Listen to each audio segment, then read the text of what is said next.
bonjour à tous. Donc, nous allons parler d'intelligence artificielle.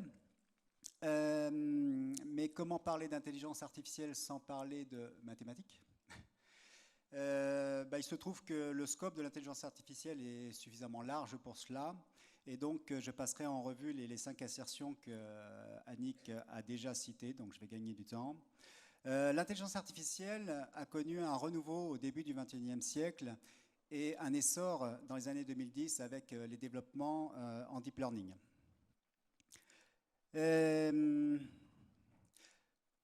l'intelligence artificielle, finalement, peut-on se poser la question de savoir ce qu'est l'intelligence tout court, l'intelligence naturelle? Donc, Howard Gardner présente une définition de 9 types d'intelligence qui est assez simple à comprendre et qui est encore largement utilisée aujourd'hui lorsqu'on mesure un QI. Finalement, ça correspond à une forme d'intelligence logico-mathématique, un peu linguistique, un petit peu spatiale. Lorsqu'on parle de QE, quotient émotionnel, eh bien, c'est une intelligence intrapersonnelle, interpersonnelle, et de QS, donc un quotient spirituel laïque, ça sera plutôt une intelligence naturaliste existentielle dont sont dépourvues les machines et quelques humains. Le problème dans cette définition, c'est que c'est une représentation d'un modèle, la représentation du fonctionnement d'un organe, et cette représentation est issue elle-même du fonctionnement de ce même organe. C'est en quelque sorte un audit interne et donc potentiellement biaisé. Avec les développements de la neuroscience qui s'appuient sur de l'imagerie temps réel, eh bien, une nouvelle théorie est apparue, celle des strates de Cattell, Horn et Carroll, qui se rapproche finalement un petit peu du fonctionnement d'un ordinateur. On a une capacité en lecture, en écriture, on a de la mémoire de stockage à court terme et à long terme. On a plus récemment le traitement visuel, le traitement auditif. On a bien sûr, et c'est ce qui a toujours fait la force de la machine, la vitesse de réaction, et bien sûr de l'intelligence. Alors, l'intelligence cristallisée correspond à la mise en œuvre des apprentissages passés. C'est finalement un petit peu les savoir-faire, ce que fait très bien la machine. L'intelligence fluide, eh bien, c'est le raisonnement qui se fait à partir d'induction et de déduction. L'induction, c'est inférer des règles générales à partir de l'analyse de cas particuliers. C'est ce que fait parfaitement la machine. La déduction, c'est la manipulation des concepts, ce dont est incapable la machine, un petit peu à la manière des philosophes grecs. Alors, la somme des intelligences, ou plutôt le produit des intelligences individuelles, c'est l'intelligence collective. Nous ne sommes pas tous fabriqués de la même manière et c'est heureux. Par exemple, si je vous montre cette image, certains de vous verront quelqu'un qui joue du saxophone. Quoi d'autre? Le visage de... Alors, il y a un visage de face, donc de femme, et puis un animal. Ah, celui-là, je ne l'ai pas vu. Alors, et le visage d'un bonhomme chelou avec alors, le pointeur, oh yes. Le menton ici, le nez là, l'œil et puis une houppe. Donc vous voyez, on ne voit pas tous la même chose. Ici, à nouveau, vous voyez une grenouille et un cheval. Effectivement, on a la grenouille et le cheval.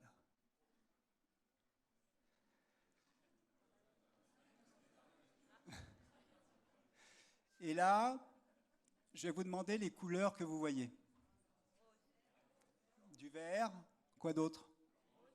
Du gris, quoi d'autre? Du rose et du blanc. Ouais, il n'y a que 2 couleurs. C'est la même image. Il y en a qui voient du vert, là où il y a du rose, il y en a qui voient du gris. Voilà, ça ne s'explique pas, c'est comme ça. C'est l'intelligence collective. Et puis enfin, quelques mots sur l'intelligence économique, parce qu'effectivement, il faut quand même s'y intéresser. Alors, l'intelligence artificielle est sur le point de dépasser l'humain. Donc effectivement, on a des technoprophètes, des mouvements de pensée qui l'affirment. Et l'un des plus importants chefs de file, tout au moins surtout emblématique, Stephen Hawking, qui est un scientifique de renommée mondiale, qui a travaillé sur le rayonnement des trous noirs et surtout qui a survécu sur la scène internationale pendant 55 ans, malgré une sclérose latérale dégénérative. Et ceci, en particulier, grâce au développement précoce de l'intelligence artificielle. On peut dire que c'est lui qui a essuyé les plâtres. Et Stephen Hawking, dans une conférence de presse en 2014, nous dit simplement qu'il faut cesser les développements en intelligence artificielle car ils conduiront à la disparition de l'humanité. En 2018, néanmoins, il nuance un peu ses propos en disant qu'il faut quand même davantage se méfier du capitalisme exacerbé qui conduit au chaos politique, social et environnemental, pour le citer, plutôt que des robots. Raymond Kurzweil est un brillant ingénieur en informatique, il travaille chez Google, et c'est le chef de file des transhumalistes. Il serait possible de transférer la conscience de l'humain dans une mémoire d'ordinateur et d'accéder à une forme d'immortalité, puisque en plus on pourrait changer les organes sénescents. Alors Raymond Kurzweil a une conception très personnelle d'une loi générale à laquelle obéit toute forme d'évolution, qu'il s'agit du développement biologique, du perfectionnement des civilisations et de l'amélioration des technologies. Et cette loi est de nature intrinsèquement exponentielle. Après ça, il n'y a rien à dire. Néanmoins, je veux bien qu'il y ait eu un développement exponentiel des dinosaures, mais pourquoi parle-t-on d'eux au passé, aujourd'hui ? Plus sérieusement, lorsqu'on modélise des modèles biologiques, on va utiliser plutôt des sinusoïdes amortis ou des sigmoïdes qui prennent en compte une chose, l'épuisement des ressources. Et c'est quand même important dans la vraie vie, surtout dans un environnement fini. Alors il est certain que si on s'intéresse, bien sûr, uniquement à cette partie de la courbe, on peut avoir l'illusion d'une exponentielle. Alors, quelle est cette IA aujourd'hui, cette intelligence qui va nous dépasser ? Ou pas. Chacun a sa propre définition de l'intelligence artificielle. Une que je cautionne, c'est l'ensemble des algorithmes permettant à la machine d'apprendre et de prendre des décisions. Et je l'opposerai à la définition du Larousse, qui est l'ensemble de concepts de techniques permettant de réaliser des machines capables de simuler l'intelligence artificielle. Alors là, on a compris ce qu'est un algorithme, c'est un ensemble de concepts et de techniques. Accessoirement, c'est le nom qu'utilisent les data scientists quand ils sont incapables d'expliquer réellement ce qu'ils font. Dans la définition du Larousse, il y a une chose qui est importante, c'est de simuler l'intelligence humaine. Et c'est effectivement la base de l'intelligence artificielle dite symbolique qui a fait force jusque dans les années 80. Et il s'agissait tout simplement de simuler l'intelligence humaine. C'était le test de Turing. Aujourd'hui, l'intelligence artificielle, on est un petit peu au stade du perroquet. C'est-à-dire qu'il est capable de restituer à bon escient ce qu'il a entendu précédemment. Par exemple, dans un contexte donné, on sonne à la porte et il répondra « Qui c'est ?» Mais c'est une longue histoire. Et l'intelligence artificielle, finalement, aujourd'hui, elle est dite faible, parce que ça reste de l'intelligence, certes, mais faible. L'intelligence artificielle, même faible aujourd'hui, comprend le machine learning, qui réalise des optimisations à des fins de régression, classification, hiérarchisation, maximisation des gains pour ce qui concerne l'apprentissage par renforcement. Et finalement, la boucle est bouclée. Une maximisation, c'est une optimisation, et ça illustre parfaitement le mode de fonctionnement du machine learning qui fonctionne de manière itérative, et à chaque cycle, il va s'améliorer ou pas. Le deep learning, c'est juste une partie du machine learning, c'est ce qu'on appelle l'intelligence artificielle connexionniste. Aujourd'hui, 2 intelligences artificielles ont obtenu leur diplôme de médecine. Xiaoyi, c'est donc la version chinoise, a ingurgité 53 livres de médecine. Alors je parle bien de médecine moderne, pas de médecine traditionnelle chinoise. Donc 53 livres de médecine, 400 000 articles et 200 000 cas cliniques. Et cette intelligence artificielle est capable, dans un contexte donné, contexte clinique donné, de dire que le diagnostic le plus probable est A et que le traitement le plus adapté est B. Donc, c'est un soutien important pour le praticien et surtout, c'est une très belle avancée depuis l'invention de la machine à laver. Les systèmes experts, eux, ont été exclus de l'intelligence artificielle puisque finalement, ils ne font que appliquer des règles qui sont immuables. Il n'y a pas d'apprentissage.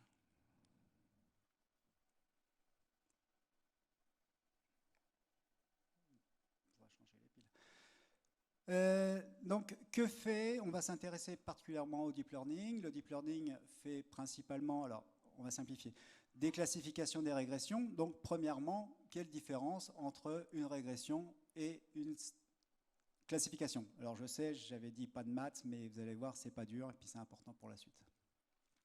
Une régression, bah, c'est tout simplement essayer de fitter, d'appliquer un modèle mathématique, en l'occurrence là une droite y est égale à x plus b, pour décrire la distribution de points. Là, il s'agit d'un modèle qu'on appellera supervisé, puisqu'on connaît la donnée entrante et la donnée sortante pour chaque point. Et lorsqu'on fera une prédiction, on disposera de la donnée entrante ici, on reviendra sur la droite et on aura notre prédiction. Pour la classification, eh bien, c'est presque la même chose. On va tracer une droite de la même manière, mais là, chaque point dispose en plus d'un attribut, un label, ce qu'on appelle une valeur cible, et c'est ce qu'on veut prédire en général avec les algorithmes. Donc là, il s'agit tout simplement de séparer les points verts des points jaunes avec une droite.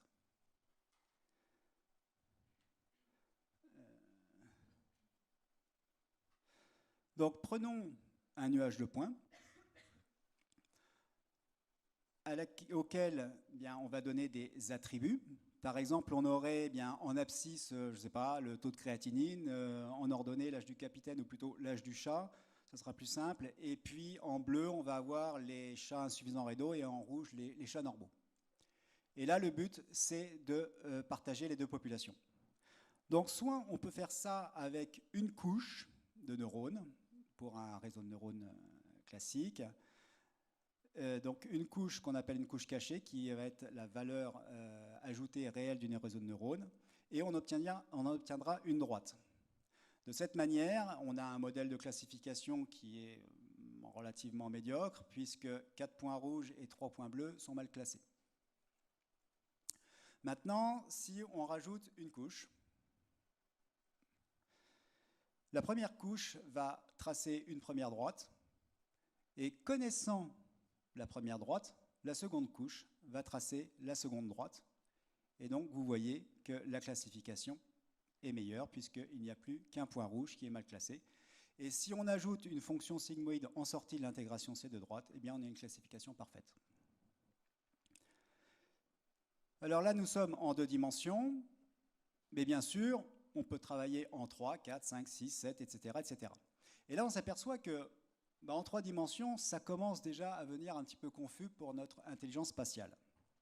L'intelligence artificielle, le machine learning, est parfaitement à l'aise avec plusieurs centaines de millions de dimensions. C'est pénible. Pardon, je suis désolé, mais je n'arrive pas à enchaîner les diapos. Il n'y a pas une autre zapette avec des piles plus neuve? Donc ça, il s'agit d'un réseau de neurones qui est multiconnecté, donc c'est les premiers réseaux de neurones qui sont classiques. Et on a au milieu donc une couche rouge, une couche orange, qui sont les 2 couches cachées, donc c'est 2 couches à forte valeur ajoutée. Et alors pardon, on en a 3, il y a la jaune aussi, avec une couche bleue en entrée et une couche violette en sortie. Et le deep learning, c'est quand on dispose d'au moins 2 couches. C'est-à-dire quand une couche apprend à partir, merci, de ce qui a été généré par la première couche. Comme on l'a vu pour les 2 droites, la deuxième droite est tracée connaissant la seconde. Donc c'est pour ça que le deep learning, eh bien, on parle d'une représentation hiérarchique non supervisée d'une complexité croissante. Non supervisée, c'est tout simplement parce que ce qui se passe dans les couches profondes, on ne le maîtrise pas, On ne sait pas ce qui se passe, c'est la boîte noire. Je crois que c'est même pas les piles. C'est encore pire. Sinon, il y a une manivelle ou quelque chose? Ah, ok. Donc, à une architecture de complexité croissante correspond, à des problématiques de complexité croissante correspondent des architectures de complexité croissante. Là, il s'agit d'un réseau de neurones convolutifs de reconnaissance d'images développé par Google en 2014. Et ce réseau contient 22 couches. Et chaque couche contient 3 sous-couches. Donc là, on va voir bleu, rouge, vert, c'est les 3 sous-couches d'une même couche. Alors après, ça se complique un peu, on a bleu, vert, rouge, c'est les 4 sous-couches d'une même couche. Chaque sous-couche est elle-même composée de, ça peut aller jusqu'à quelques centaines de sous-sous-couches, et chaque sous-sous-couche est capable de réaliser plusieurs centaines de millions d'opérations en parallèle. Aussi perfectionné que soit le dispositif, l'intelligence artificielle se trompe. À droite, par exemple, eh bien, il s'agissait de prédire le prix de vente d'un produit. Ce prix oscille normalement entre 50 centimes et 50 $. Et là, vous voyez qu'à 23 heures, l'algorithme prédit des prix à 700 milliards de dollars. À droite, à gauche, j'ai un problème avec la droite et la gauche. Là, c'est des exemples classiques de confusion un peu cocasse de reconnaissance, des réseaux de reconnaissance d'images. Un peu plus intéressant au milieu, c'est les travaux de chercheurs hollandais qui ont pu synthétiser des images qui sont capables de flouer l'un des réseaux de neurones de reconnaissance d'images le plus performant de la planète. Et ce réseau-là affirme avec 99,99% que ceci est une guitare et que cela est un pingouin. Donc, ce qui manque à l'intelligence artificielle, c'est le bon sens pour dire « oui, mais là, c'est aberrant ». Donc, l'humain est indispensable. Alors, nous avons vu que nous pouvions adresser des problématiques de complexité croissante avec des architectures de complexité croissante. Et là, en l'occurrence, une nouvelle génération de deep learning est arrivée. C'est surtout des réseaux de neurones convolutifs qui s'appellent les GAN, les Generative Adversarial Network. Le principe, c'est qu'on utilise 2 réseaux de neurones en compétition, d'où adversarial. Il y a un générateur qui va fabriquer des images purement artificielles et un discriminateur qui va tenter de différencier les images réelles des images artificielles. Et les 2 réseaux vont apprendre en simultané. Le générateur va apprendre à faire des images de plus en plus proches de la réalité et le discriminateur va être de plus en plus performant à séparer les images, les distinguer entre les images réelles et les images les images artificielles. Donc là, on crée des réseaux de neurones. Oui, ça va certainement pas marcher. Donc il faut comprendre que sur cette architecture-là, par exemple, le petit trapèze qui est présent ici, eh bien, ça correspond... c'est pénible. Donc ça correspond, il y a 3 diapos avant, au réseau de neurones de Google. Donc avec toutes les couches, les sous-couches et les sous-sous-couches, etc., etc. Donc beaucoup de complexité et beaucoup de difficultés pour entraîner ces choses-là, parce que les GAN, ça a un intérêt, c'est vrai, mais rien ne garantit que les 2 réseaux de neurones vont arriver à se mettre d'accord et à trouver un équilibre. C'est toute leur difficulté. Alors, en médecine humaine, où en étant l'utilisation de ces GAN, eh bien, depuis 2018, donc l'année dernière, juillet 2018, on a 104 publications disponibles et la moitié concerne de l'IRM. Alors, ce qu'il faudra retenir des GAN, essentiellement, c'est que les GAN sont capables de créer de la donnée, de créer des images. Et donc, ces images sont synthétiques, elles ne sont plus soumises au consentement du patient. Et ces images permettent d'augmenter les sets d'apprentissage, donc la taille des données d'apprentissage pour l'intelligence artificielle derrière, et c'est particulièrement intéressant pour les lésions rares.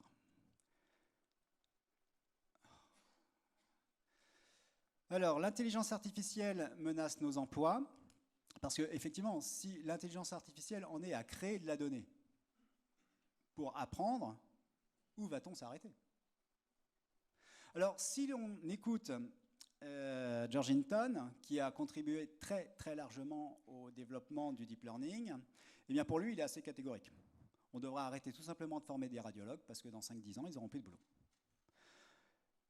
En parallèle, on a un rapport du Sénat qui nous dit « Le manque de radiologues dans les hôpitaux publics, même en région parisienne, a poussé certains... » Alors, oui, je ne souscris pas forcément à la déclaration de George Hinton, hein, qu'on soit bien d'accord, je cite et c'est tout. Je ne juge pas. Mais voilà. Et le Sénat, le manque de radiologues dans les hôpitaux publics, même en région parisienne, a poussé certains établissements à externaliser la lecture des images dans des conditions légalement douteuses à des plateformes situées à l'étranger, notamment en Roumanie, en Pologne, mais aussi en Inde. Donc, de toute façon, l'externalisation de la lecture des radios, des clichés, est déjà faite. La solution qu'apporte le Sénat à cette problématique, eh bien, c'est de diminuer la prescription des examens médicaux en matière d'imagerie. Bon, j'ai entendu les rires, ouais, je pense qu'effectivement, on est loin de la réalité. Et ce qui est très important aussi, c'est que ce rapport, à aucun moment, ne mentionne l'intelligence artificielle. Donc, on peut effectivement se demander si le Sénat est capable d'anticiper. Alors, c'est pas grave, parce que l'intelligence artificielle, même faible, elle est là pour ça. Effectivement, la technologie, où j'en ai, oui, la technologie existe, parce qu'aux États-Unis, le dépistage des cancers du sein en mammographie est réalisé à 70% par des intelligences artificielles dans les hôpitaux et à 85% dans les cliniques privées. Par ailleurs, on a obtenu plusieurs validations cliniques pour la détection précoce des disques intervertébraux endommagés en IRM, pour le dépistage précoce de la rétinopathie diabétique, la détection précoce des mélanomes cutanés. Et récemment, dans le cadre du plan triennal chinois de développement d'une nouvelle forme d'intelligence artificielle, il y a eu un contest, une confrontation entre BioMind, une intelligence artificielle, et deux lecteurs très expérimentés d'IRM pour le diagnostic du gliome et de l'hémangiome. Et the winner is BioMind avec 87% d'efficacité versus 66% pour l'humain. Alors la Chine possède 4 avantages stratégiques dans ce domaine-là. Ils sont nombreux. La donnée médicale n'est pas une donnée personnelle. Ils ont des déserts médicaux extrêmement étendus que le gouvernement veut combler. Et le gouvernement a pour ambition de faire de la Chine le leader mondial en matière d'intelligence artificielle à l'horizon de 2030. Et en Chine, quand le gouvernement décide, le pays s'exécute. Alors, en matière, au niveau vétérinaire, où en est-on ? Eh bien, je vais vous parler d'une expérience qui fait appel à la reconnaissance d'images parce que c'est effectivement le domaine qui est en plein boom aujourd'hui. Cette histoire commence en 2013 avec une étude humaine qui met au point un dispositif de reconnaissance automatique de la douleur à partir des expressions faciales chez l'enfant. Puis, en 2017, une équipe allemande montre qu'il est effectivement aussi possible de grader la douleur à partir des expressions faciales chez le mouton. Et en 2019, donc, une équipe anglaise fait la somme des études précédentes et ils mettent au point un dispositif de reconnaissance automatique de la douleur à partir des expressions faciales chez le mouton. Alors, à plusieurs reprises, les auteurs se rapportent qu'il manque de données, qu'ils ont un déficit de données. Et quand on y regarde de plus près, eh bien, les auteurs ont choisi d'utiliser exactement la même technologie que celle qui a été employée en 2013, à savoir les cascades de Haar. Les cascades de Haar, c'est une technologie qui date des années 2001, qui n'intègre pas du tout les développements du deep learning. Néanmoins, comme tout ce qui est ancien, c'est quelque chose qui est robuste, qui est léger et qui est élégant. Le gros problème, c'est que ça a quand même des limites. Les cascades de Haar détectent effectivement les expressions faciales, mais de face. Si le mouton est un petit peu de 3/4, ben, il ne détectera pas les expressions faciales. Donc vous comprenez que ça a ses limites. Et aujourd'hui, nous l'avons vu, il y a une manière d'adresser, et je pense que c'est très important dans le milieu vétérinaire, le déficit de données, c'est, en matière d'image, les GAN, les Generative Adversarial Network. Ce qu'il faut comprendre, c'est que dans ce domaine-là, surtout de la reconnaissance d'image, enfin du traitement de l'image, les technologies évoluent extrêmement rapidement. Les cycles d'évolution sont très rapides, et finalement, peut-être que ces cycles d'évolution sont trop rapides par rapport à l'échelle biologique de notre évolution. Si on regarde un cerveau humain et qu'on explore un petit peu cette échelle d'évolution, que se passe-t-il? Donc on va se débarrasser du cortex, tout simplement, qui contient le centre de la planification à long terme, le centre de la conscience, en gros. Et on va descendre sur une couche profonde, en vert ici, une petite couche striée qui est juste au-dessus du cerveau primitif en bleu qui correspond à tous les mouvements involontaires, donc avec le bulbe, le thalamus, le pons, etc., etc. Et cette petite zone verte, le striatum, c'est le centre de l'intégration de la récompense. C'est en quelque sorte le lieu de l'apprentissage par renforcement et c'est ce qui permet la survie des espèces. Cette structure est apparue il y a 300 millions d'années chez la lamproie et continue d'équiper tous les vertébrés qui sortent actuellement. Et cette structure, elle est certes instinctive et rapide, mais elle gère toujours de la même manière la problématique de la raréfication des ressources, à savoir accumuler toujours plus. Et finalement, c'est le centre de la domination et le centre de l'ambition. Et la domination à l'échelle mondiale, ça s'appelle la guerre économique. La guerre économique a été déclarée avec les lois Helms-Burton et Amato-Kennedy, donc qui permettent aux États-Unis d'appliquer leurs propres lois à l'extérieur de leur pays, chez les autres, au nom de la lutte contre la corruption. En 2000, un ex-directeur de la CIA nous dit qu'effectivement, les US siphonnent les données de leurs alliés, mais que c'est pour leur bien. Après les attentats du 11 septembre, effectivement, le phénomène a pris une ampleur considérable, puisque ça ne se faisait plus non plus au nom de la lutte contre la corruption, mais aussi au nom de la lutte contre le terrorisme. Et en 2013, Edward Snowden lance un pavé dans la mare en disant que, oui, mais il y avait seulement 35% des ressources de la NSA, et je ne parle même pas de la CIA et du FBI, qui sont effectivement affectées à la traque du terrorisme et de la corruption. Donc les 65% restants, c'est du siphonnage de données à des fins politiques, à des fins économiques, à des fins stratégiques. La réaction de l'Europe, c'est la RGPD. Et cette RGPD est immédiatement mise à terre par le Cloud Act. Aujourd'hui, si vous avez des données sur un serveur américain, si votre serveur est à l'étranger mais géré par une entreprise américaine, si vous faites des transactions en dollars, vos données ne vous appartiennent plus et l'administration américaine est libre de piocher dedans. Et bien sûr, grâce au développement de l'intelligence artificielle, notamment en ce qui concerne l'analyse de texte, l'analyse d'images, l'analyse de sentiments, etc., ce processus est complètement industrialisé. Alors la guerre économique a déjà coûté aux grandes entreprises françaises 13 milliards de dollars en ce qui concerne uniquement les pénalités. C'est-à-dire qu'on ne parle pas de la perte d'avantages stratégiques liés au siphonnage des données qui a occasionné la mise en examen de ces entreprises. Donc la question se pose de savoir, est-ce que l'Europe, oui, il faut quand même savoir que l'Europe continue d'acheter ses Airbus, donc la France va acheter ses Airbus en dollars.